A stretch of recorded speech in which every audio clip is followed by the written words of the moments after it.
সমবাহু ত্রিভুজের প্রত্যেকটি কোণের পরিমাপ কত? আমরা জানি সমবাহু ত্রিভুজের 3 কোণের সমষ্টি কত? 3 কোণের সমষ্টি হচ্ছে 180 ডিগ্রি। তাহলে প্রতিটি কোণের পরিমাপ কি হবে? প্রতিটি কোণের পরিমাপ হবে 180 ডিগ্রি বাই হচ্ছে 3 ইকুয়াল টু কত? 60 ডিগ্রি। তাহলে সমবাহু ত্রিভুজের প্রত্যেকটি কোণের পরিমাপ হবে 60 ডিগ্রি। এরপর যেটা আছে, ত্রিভুজের বৃহত্তর বাহু সংলগ্ন কোণদ্বয় কি হয়? মনে রাখবা, ত্রিভুজের বৃহত্তর বাহু সংলগ্ন কোণদ্বয় সবসময় হচ্ছে কি হবে? সবসময় হচ্ছে সূক্ষ্মকোণ হবে।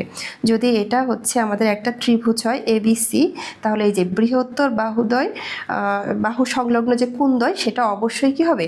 সূক্ষ্মকোণ হবে। ঠিক আছে।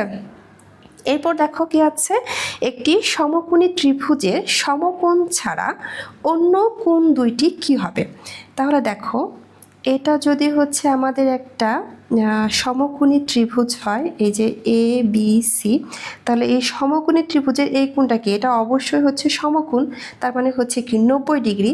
এখন আমরা কি জানি যে একটি ত্রিভুজের 3 কোণের সমষ্টি কত? 3 কোণের সমষ্টি হচ্ছে 180 ডিগ্রি।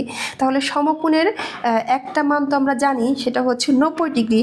তাহলে বাকি যে দুইটা কোণ আছে সেটা কি হবে? সেটা হচ্ছে এক সমকোণ বা 90 ডিগ্রির চেয়ে অবশ্যই কি হবে? ছোট হবে। তার মানে কি হবে? সূক্ষ্মকোণ হবে। ঠিক আছে।